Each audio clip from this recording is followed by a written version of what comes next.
Narito tayo ngayon upang matunghayan ang nag-iinit at talaga namang napaka-latest na update sa issue ni Ate Erica.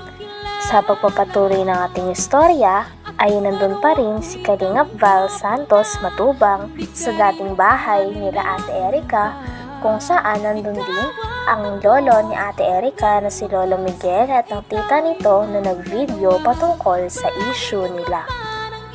Kasalukuyan nga ang sinisolusyonan na din ni Kalingap Val Santos Matubang ang away na ito, sapagkat bilang isang pamilya ay pangit din tignan na nagkakaroon ng ganitong issue.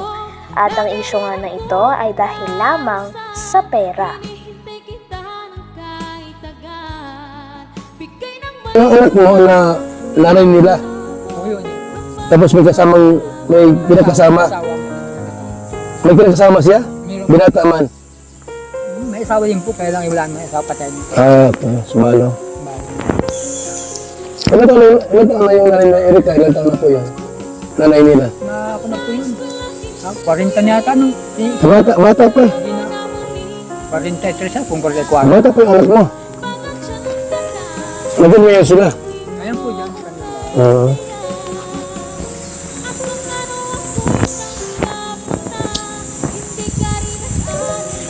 Hindi ko masisilip din. Ito yung silip eh. Malayo po yung baga po sa yung paglusong doon na, tapos may kahon. Oo. Alam mo sila? Kaya yun po at malalawin mo kayo dahil. So ito yung bahay na tatay po, mga kalingap. Sige ating... Ipinakita din muli ni Kalingap Val Santos Matubang ang bahay nila Ate Erica.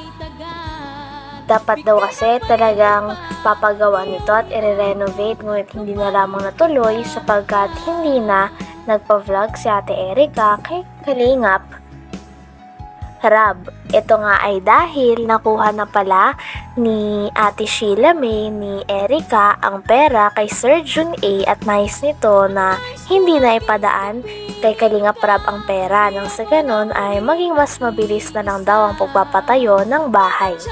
Kaya naman isa din ito sa pinag-awayan ng pamilya dahil ang mga pera na binibigay ni Sir Jun A ay hindi rin nakakatikim ang pera ang pamilya ni Ate Erica, kahit sinasabi ni Sir Jun A na pampamilya ito. Lilat. Ano ba yan? Jun A, kung ikaw po nakikinig, napanood sa ating video. Ano mga sabi niyo po? Yung mga sinabi nila. Kung ikaw matanda. Ako, dito ako para natulungan po sila. Kasi nagtawag sa akin, chat or text. At yun po yung tulong sa atin. Although sila po ay, si Erica po ay nagka-problema. Kasi umalis sa Kalingap, di nagpa-vlog. Pero yung vlog po dito mga Kalingap, tuloy-tuloy po yun. Kasi ang naka-scout nito ay si Riel at Malalan. Ay Lolo Miguel. So, ang tanong ko kayo Mr. kay John A, ano ang masasabi mo? Nasa dalawang hinahangaan mo. Di ba ay nakatao, matag-Diyos, sabay. Kasi nyo ito. Huwag mong huwag mong... Ayon pa sa pamilya ni Ate Erica ay para sa kanila daw, ang isang pamilya ay nagdadamayan daw at magkasama sa hirap at ginhawa. Ngunit nabaliktad na nga at hindi na ganito ang nangyayari dahil simula daw nagkaroon na ng pera at nahawakan na ni Ate Erica at ng kanyang ate ang pera na pinadala ni Sir Jun A ay nagbago na daw ang ugali ng mga ito. Ni hindi na nga daw nila binibisita ang mga tao na nag-aruga, nagpalaki at talaga namang nagpaaral sa kanila simula nung bata pa sila. Hindi na rin daw hangad ni Lolo Miguel na magkaayos pa sila.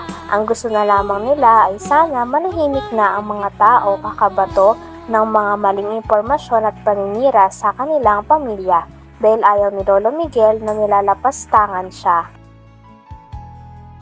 Na-scout ito ng Kalingap partners natin. Pero divert kay Erica yung tulong po kasi naging Kalingap Angel po yun. Yung nga problema, binabag yung Kalingap Rab. Umayaw po. Yung pala po ay nagapang na. No? Meron na silang usapan nila sila mo.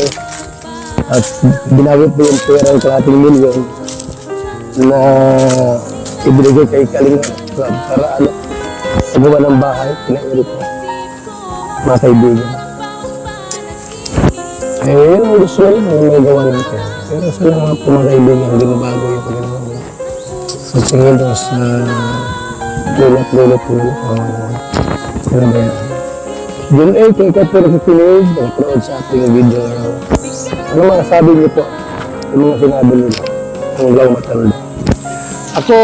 Dito ako pa.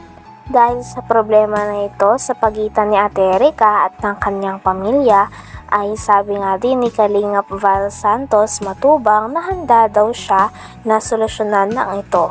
Kaya naman tinatanong niya at patuloy niyang ini-interview ang pamilya ni Ate Erica nang sa ganon ay malaman niya pati na rin ng mga tao ang tunay na side o ang hinaing ng pamilya ni Ate Erica sa kanya. Hangad pa din naman ni Kalingap Val Santos Matubang na maayos daw ang away na ito sa pagitan ni Ate Erica at ng kanyang pamilya. Dahil kahit anong mangyari ay hindi maalis ang katotohanan na lahat sila ay isang pamilya at magkakadugo lamang. Kaya pangit lang din na nag-aaway sila dahil sa pera at matatapos ang kanilang koneksyon dahil lamang dito. Huwag mong huwag mong konsultuhin yung dalawa. Hindi pa napunta rito, nag-birthday yung lola, hindi na naman napadalaw. Tapos nagpinti-pinti pa, sila may nagastos daw sila sa birthday. Yung pala totoo na pagbigyan ng may birthday dito. Ano po? So, Kang! Paalam mo rin pa nga sa may lupa. I-repair ko yung bahay ninyo, ano? Tapos ayos natin yung problema. Sana, tay, ito malamang matala ko na Gisip ni Erica dito. Sila na.